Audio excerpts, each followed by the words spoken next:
বিসমিল্লাহির রহমানির রহিম। আসসালামু আলাইকুম। বিসমিল্লাহির রহমানির রহিম। আসসালামু আলাইকুম। জয় বাংলা, আমার সোনার বাংলা, আমি তোমায় ভালোবাসি। ভার্চুয়াল এডিটর হাফেজ মাওলানা শাহজালাল গোলদার স্টুডিওর বাহির হতে অনুষ্ঠানগুলি এডিটিং এবং পরিচালনা করছে। আজ শুরুতেই একটি খুব বেদনার কষ্টের অনুষ্ঠান।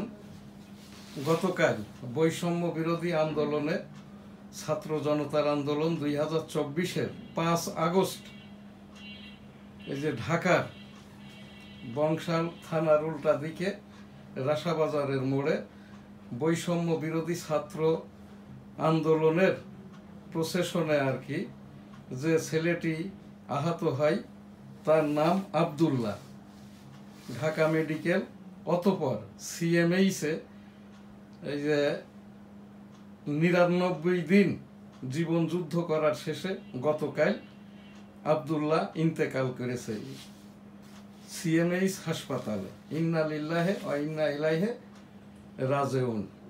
আমরা খোঁজ নিয়ে যেটা জানতে পেরেছি এই যে এই চিকিৎসাটাই তার ওই যে কপালের মাঝখানে আর কি গুলি লাগছিল, রক্তক্ষরণে আহত হয়।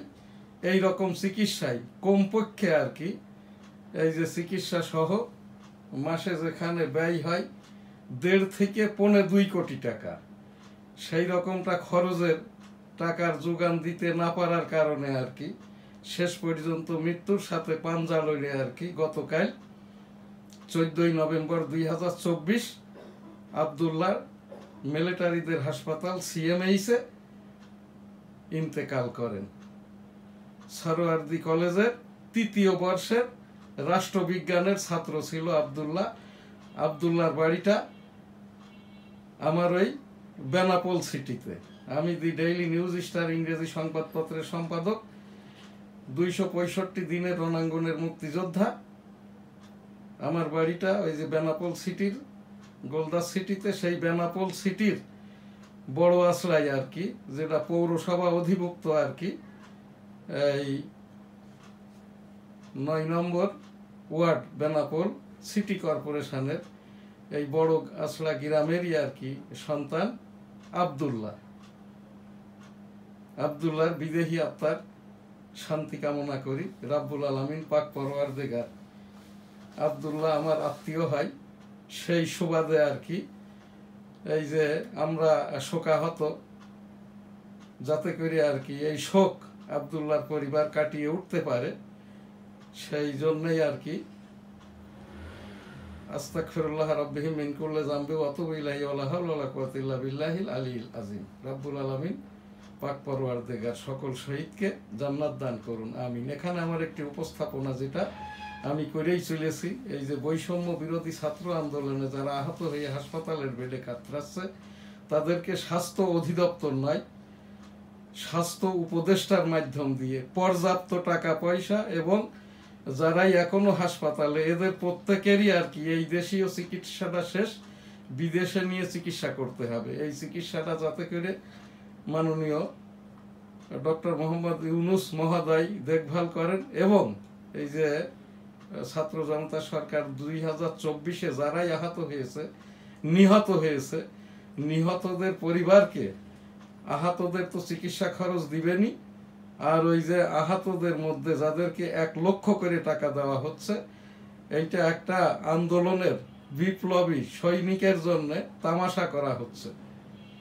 আহতদেরকে অন্তত 50 লক্ষ টাকা তাদের পরিবারকে, এবং যারা শহীদ হয়েছে তাদের পরিবারকে 1 কোটি টাকা করে মাননীয় অন্তর্বর্তীকালীন সরকারের প্রধান উপদেষ্টা ডক্টর মোহাম্মদ ইউনূস মহোদয় তার ত্রাণ ভান্ডার হতে শহীদদের পরিবারকে, এই যে পরিবারগুলো ছিন্ন ভিন্ন হয়ে গেছে, 1 কোটি টাকা করে এবং আহতদেরকে 50 লক্ষ করে টাকা দেওয়ার জন্য আমি দি ডেইলি নিউজ স্টার ইংরেজি সংবাদপত্রের সম্পাদক, রণাঙ্গনের 265 দিনের যোদ্ধা হিসাবে আর কি আমি এখান থেকে আমার এই চ্যানেলের মাধ্যম দিয়ে আমি একজন বর্ষিয়ান মুক্তিযোদ্ধা হিসাবে আমি এখানটাই এই যে উপস্থাপনা করলাম।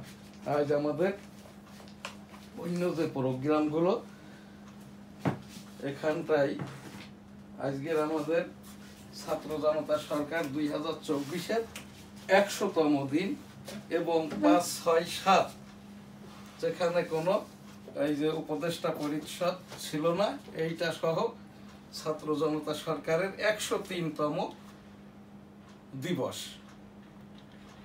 অনলাইন নিউজ পোর্টাল আমাদের প্রোগ্রাম সিরিয়াল নম্বর 2442024, ছাত্র জনতা সরকারের 100 days, daily views 971, video clippings 929, national programme 9149 থেকে 9155, মিনিটের সংখ্যা 14 নভেম্বর পর্যন্ত ছিল 28269। আজকের যে প্রোগ্রাম, আব্দুল্লাহর যে প্রোগ্রামটা ইস্তেগফার দুয়ার অনুষ্ঠান, আস্তাগফিরুল্লাহ রাব্বিহিম মিন কুল্লি যামবি ওয়া আতুবু ইলাইহি ওয়া লা হাওলা ওয়া লা কুওয়াতা ইল্লা বিল্লাহিল আলিয়্যিল আযীম। রব্বুল আলামিন পাক পরওয়ারদিগার এই আব্দুল্লাহ সহ যারা ছাত্র জনতার আন্দোলনে শহীদ হয়েছে সকলকে জান্নাত দান করুন। যারা আহত অবস্থায় হাসপাতালের বেডে কাতরাচ্ছে তাদেরকে দ্রুতালয়ে সুস্থ করে দিন। আমার এই এনএসটিভি টেবিল থেকে আমি একজন বর্ষিয়ান মুক্তিযোদ্ধা হিসেবে শহীদ পরিবারের জন্য অন্তত 1 কোটি, আহতদের পরিবারের জন্য 50 লক্ষ করে টাকা এটা থোক বরাদ্দ দেওয়া হোক। এনএসটিভি টেবিল থেকে আমি একজন মুক্তিযোদ্ধা হিসাবে এই ছাত্র জনতার আন্দোলন যখন শুরু হয় আর কি, কোটার আন্দোলন, তখন থেকেই আর কি তৎকালীন সরকারের যৌক্তিক অযৌক্তিক নিয়ে আমি কথাটা বলে যাচ্ছি। এছাড়াও আরো যারা শহীদ হয়েছেন এই দেশের জন্য সকলকে জান্নাত দান করুন, আমিন। আব্দুল্লাহ সিলেটি, আমার সীমান্ত শহর বেনাপোলের আমার আত্মীয়। সারোয়ার্দী কলেজের এই যে 3য় বর্ষের ছাত্র ছিল রাষ্ট্রবিজ্ঞানের। 5 আগস্ট আন্দোলনের দিন ওই রাসাবাজারের মোড়ে তার কপালের এই মাঝ বরাবর আর কি গুলিটা লাগে, রক্তক্ষরণেই তার মৃত্যুটা হয়। এই রকম চিকিৎসায় এই দেশীয় একেবারেই অন্তত মাসাদিক খাল থাকলে 2.25 কোটি টাকার মতো খরচ হয়, আর বিদেশে তো অনেক খরচ। যাই হোক, যারাই ছাত্র জনতা সরকারের আমলে এখনো আহত অবস্থায় কাতরাচ্ছে এরা সকলেই আর কি চিকিৎসা অভাবে, পৈত্য অভাবে, টাকার অভাবে, শুশ্রূষার অভাবেই আছে আর কি। এখান থেকে ছাত্র জনতার সরকারের পক্ষ থেকে এদেরকে দেখভালটা করা হোক। রাব্বুল আলামিন আব্দুল্লাহ সহ সকলকেই জান্নাত দান করুন, আমিন। আস্তাগফিরুল্লাহ রাব্বিহিম মিন কুল্লি যামবি ওয়া আতুবু ইলাইহি ওয়া লা হাওলা ওয়া লা কুওয়াতা ইল্লা বিল্লাহিল আলিয়্যিল আযীম। আব্দুল্লাহর পরিবারকে এই শোক সইবার তৌফিক দান করুন, আমিন। এখন আমাদের যে প্রোগ্রাম ভার্চুয়াল এডিটর হাফেজ মাওলানা শাহজালাল গোলদার দিয়েছেন, এখানে 1971 সালের ওয়ারফিল্ডের যুদ্ধ এবং আমার সংশ্লিষ্টতা। আমি এম শাহজাহান আলী গোলদার 1971 সালের রণাঙ্গনের একজন 265 দিনের যোদ্ধা। আমরা ওই রাত্রিবেলায় ভারতে রাত্রি যাপন করতাম, দিনের বেলায় যে 450 বাংকার ছিল জয়ন্তীপুর থেকে সাদিপুর বেষ্টিত ওই নালার মধ্য দিয়ে সাদিপুর গ্রামে এসে গাছে উঠে ওই মিলিটারিদের, রাজাকারদের, খান সেনাদের গতিবিধি দেখে আমরা স্থানীয় কমান্ডার মরহুম আলী কদর সাহেবের কাছে রিপোর্ট করতাম। আমার সরাসরি সেক্টর কমান্ডারটা ছিলেন মেজর মঞ্জু সাহেব। সেক্টরটা ছিল 8-এর বেনাপোল 8 নম্বর সেক্টরে 7টি উপসেক্টর ছিল আর কি। তো এই জায়গাটায় ওই রকম একদিন ওই যে যুদ্ধ করার সময় আমার মাথার উপর দিয়ে মোটরের গোলা যায়। আমি তখন একটি 30-35 ফুট উচ্চতায় গাছের ওপরে ওই গাছের তেডালাই 2 পা 2 দিকে বাঁধিয়ে দিয়ে বাইনোকুলার দিয়ে ওই যে গতিবিধি দেখছিলাম। বাইনোকুলারটিও মেজর মঞ্জু সাহেব আমাদেরকে দিয়েছিল, এবং ওই যে বাচ্চা মুক্তিযোদ্ধা মাইনর ফ্রিডম ফাইটার নামকরণটাও মেজর মঞ্জু সাহেব। আমি ওই মাইনর ফ্রিডম ফাইটারের একজন।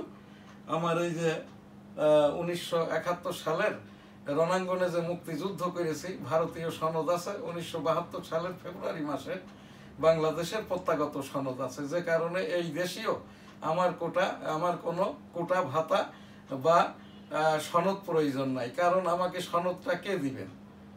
এটা কি খন্দকার মুস্তাক? এটা জেনারেল এরশাদের সরকার? জেনারেল জিয়াউর রহমানের সরকার?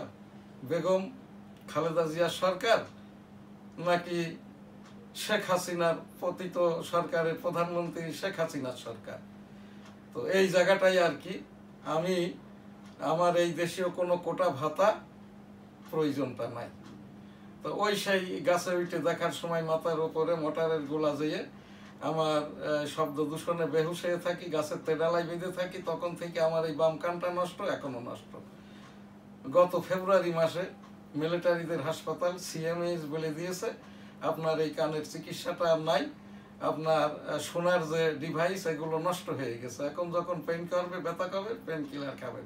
এখন তো আমার চোখটাও নষ্ট। সিএমএইচ এ চিকিৎসা পাওয়ার উপযোগিতা আমার বড় ছেলেটা এই যে মিলিটারির পদস্থ কর্মকর্তা, আমার মেয়েটা এই সোনোলজিস্ট ডাক্তার সুমাইয়া, আমার ছেলেটা এই যে বৈষম্য বিরোধী ছাত্র আন্দোলনের সঙ্গে ছিল ইন্টারন্যাশনাল ইসলামিক ইউনিভার্সিটি থেকে এই দাওরা হাদিস অর্থাৎ পোস্ট গ্রাজুয়েশন করা। যে কারণে এই দেশীয় আমার কোনো কোটা ভাতা বা ওই সনদ কোনো কিছুই দরকার নাই। তারপরেও আর কি আমি মুহুমুহু এই যে বিভিন্ন রকমের বিড়ম্বনায় পড়ছি। আপনি কেন যাই বাংলা বলেন, মুক্তিযুদ্ধ করেন, প্রোগ্রাম কেন করেন, ইত্যাদি ইত্যাদি আর কি। যাই হোক আর কি, ইতিমধ্যে আর কি আইন শৃঙ্খলা বাহিনী, স্থানীয় রাজনীতিকরা আর কি এই আমার বাসায় এসে আমাকে, আমি বিগত প্রায় ৬০-৬৫ দিন আর কি আমার অফিসে বা বাসায় ছিলাম না, এখান থেকে স্থানীয়রা যে আপনি একজন মুক্তি যোদ্ধা হন আর যাই করেন, রাজনীতি করেন, সক্রিয় হন, যাই হন, অন্যায় যদি না করেন আপনার উপরে কাউকে অন্যায় করতে দিব না। তারপরেও আমার এই অফিসে এসে আমাকে হেনস্থা করছে, নানাবিধ রকমের ভয় ভীতি প্রদর্শন করছে। আমার ভাড়াটিয়ারা আমার পজিশন সহ বাড়ি লিখে নেওয়ার জন্য স্ট্যাম্প নিয়ে আসছে। যাই হোক আর কি এগুলো তো আমার মহল্লা যেহেতু আমাকে এটা নিয়ে সার্বিক সহযোগিতাটা দিচ্ছে, তারপরেও আমি আমার অফিসটা এখনো খুলতে পারছি না। www.dailynewsstar.com আমার রাষ্ট্রসংঘ নিবন্ধিত অনলাইন নিউজ পোর্টাল। আমার এই সংবাদপত্রটি হচ্ছে ডেইলি নিউজ স্টার, দৈনিক সবার আগে, দৈনিক বেনাপোল, সাপ্তাহিক ২১-এ সাপ্তাহিক বাংলার ২১, উইকলি যশোর টাইমস। এই আমার বঙ্গবন্ধু অনলাইন স্টুডিওটি ২০১৭ সাল হতে, ইতিপূর্বে আর কি অ্যানালগে আমরা এই স্টুডিওটি পরিচালনা করে আসছি ২০১৩ সাল হতে।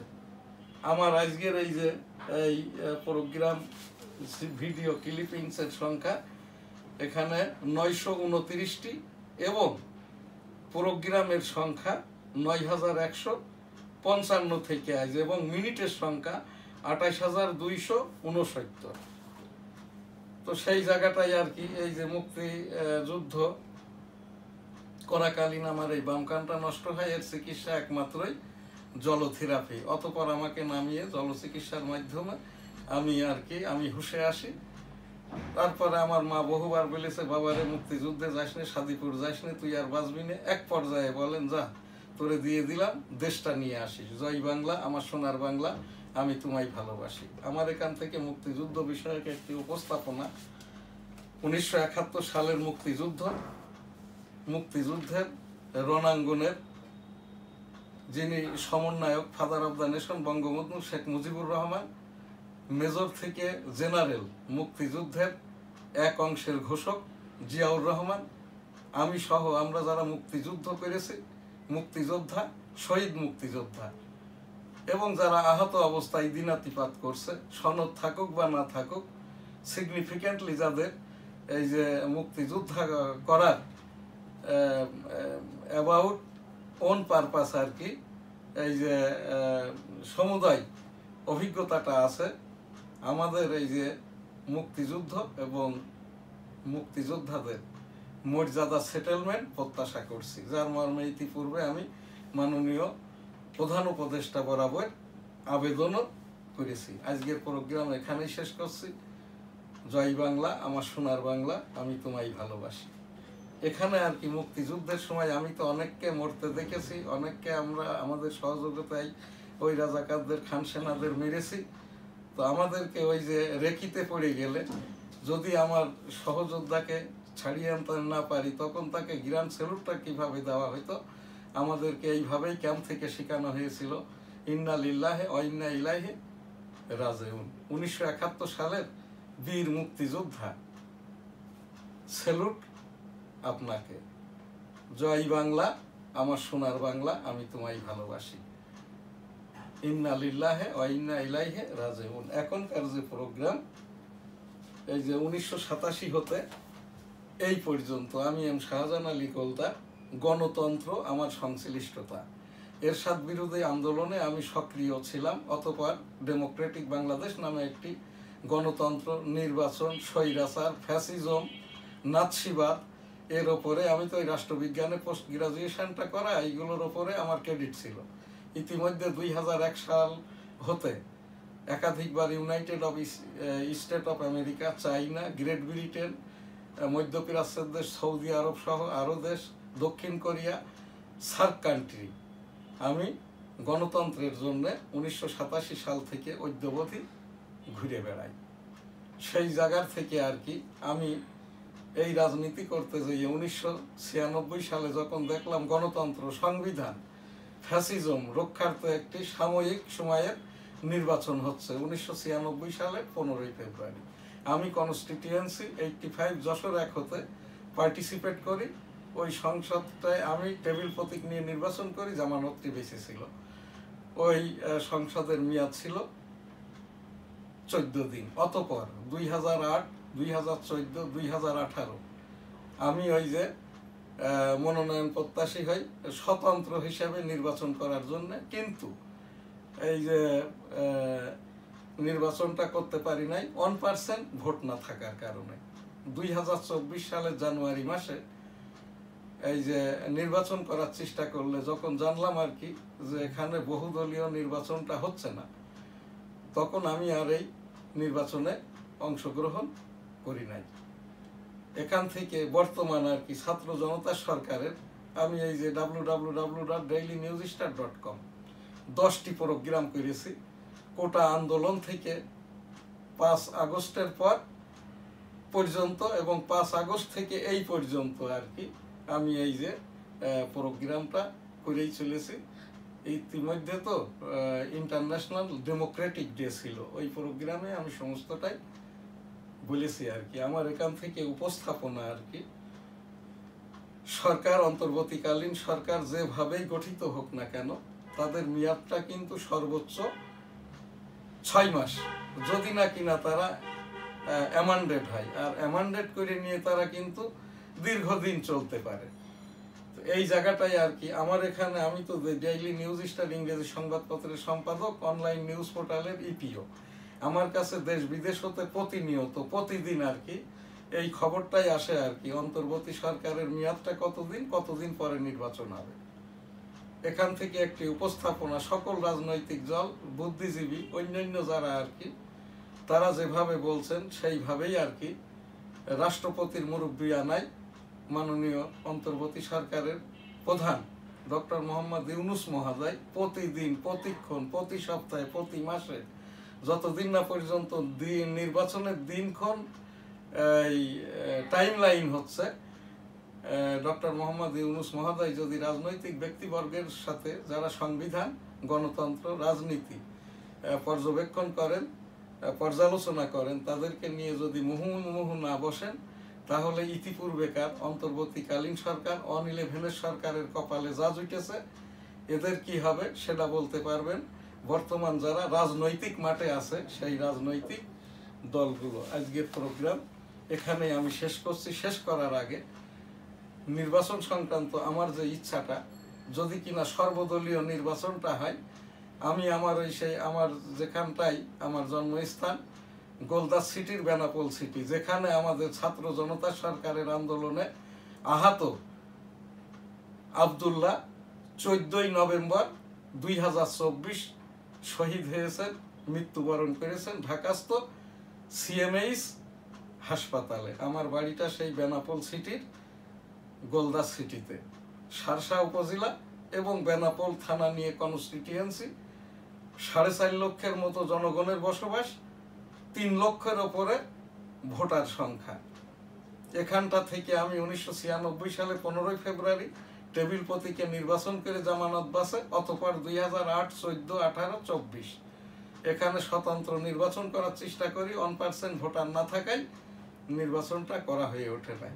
আগামী অন্তর্বর্তীকালীন সরকার যখন নির্বাচনের রোডম্যাপ ঘোষণা করবেন, আমি সেই নির্বাচনে কনস্টিটিউয়েন্সি ন্যাশনাল 85 যশোর 1 হতে শার্শা বেনাপোল স্বতন্ত্র ইন্ডিপেন্ডেন্ট সাধারণ নির্বাচনের সংসদ সদস্য প্রার্থী হিসাবে নির্বাচনটা করার এই যে আমার প্রত্যাশা আছে, এবং আল্লাহ তাআলা যদি হায়াতে বাঁচিয়ে রাখেন আমি ওই 13তম জাতীয় সংসদ নির্বাচনে পার্টিসিপেট করব ইনশাআল্লাহ, স্বতন্ত্র প্রার্থী হিসেবে। আলহামদুলিল্লাহ। এখনকার যে প্রোগ্রাম,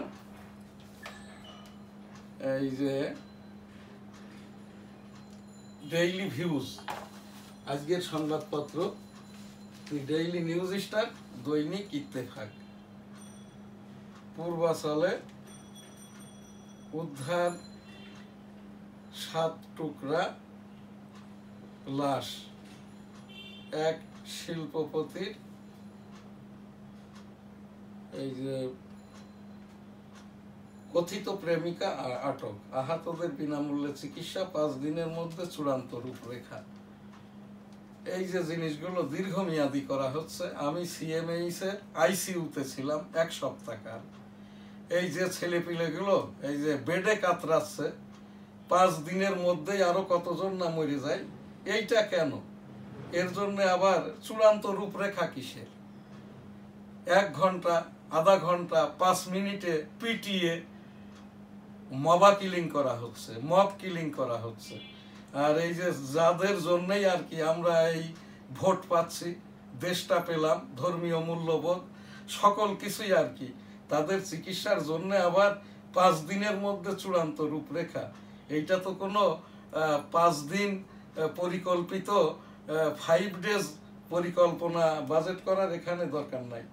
এই এখন থেকেই আর কি তাদের চিকিৎসার জন্য ওই যে স্বাস্থ্য অধিদপ্তরের ডিজিকে প্রত্যেকটা রোগীর কাছে যেয়ে সিভিল সার্জনদেরকে আর কি খোঁজ খবর নিয়ে এখন থেকেই চিকিৎসাটা শুরু করুক। আর তা না হলে এটা মানবাধিকার লঙ্ঘন, চরম লঙ্ঘন। এবং এই যে আলটিমেটাম দিয়ে রূপরেখা দিবেন, কে রূপরেখা দিবেন? উনি কি ডাক্তার? উনি কি বিশেষজ্ঞ চিকিৎসক? উনি কি নিউরো সার্জন? এইগুলো আমরা না করি।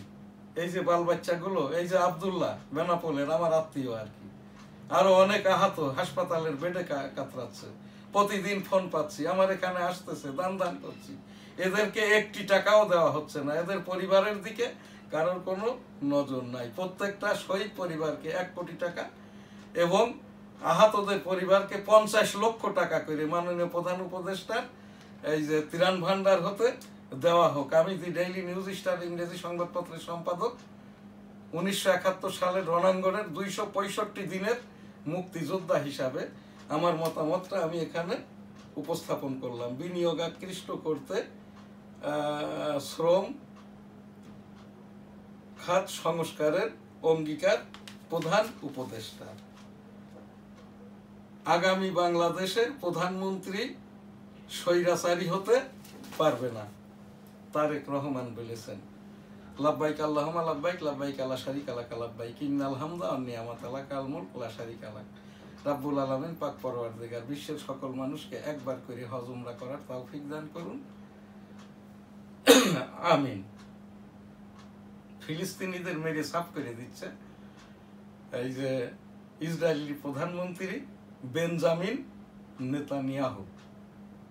43-এর ওপরে মারা গেছে, 1 লক্ষের ওপরে আহত হয়েছে। ওই ফিলিস্তিনিদের শহীদদের বিদেহী আত্মার শান্তি কামনা করি, সকলকে জান্নাত দান করুন। যারা আহত দ্রুত লয়ে সুস্থ করে দিন, রাব্বুল আলামিন পাক পরওয়ারদিগার। বেঞ্জামিন নেতানিয়াহুকে হেদায়েত দান করুন, যুদ্ধ বিগ্রহ বন্ধ করুন, আমিন। আস্তাগফিরুল্লাহ রাব্বিহি মিন কুল্লি যামবি ওয়া আতুবু ইলাইহি ওয়া লা হাওলা ওয়া লা কুওয়াতা ইল্লা বিল্লাহিল আলিয়্যিল আযীম। ডেঙ্গু সতর্কতায় থাকুন, কোভিড শেষ হয়নি, কোভিড সতর্কতায় থাকুন। প্রতিদিন একবার করে মশার ঔষধ স্প্রে করুন। সকলে ভালো থাকবেন, সুস্থ থাকবেন, পাশের জনকে ভালো রাখবেন। আলহামদুলিল্লাহ, আল্লাহ হাফেজ। জয় বাংলা, আমার সোনার বাংলা, আমি তোমায় ভালোবাসি।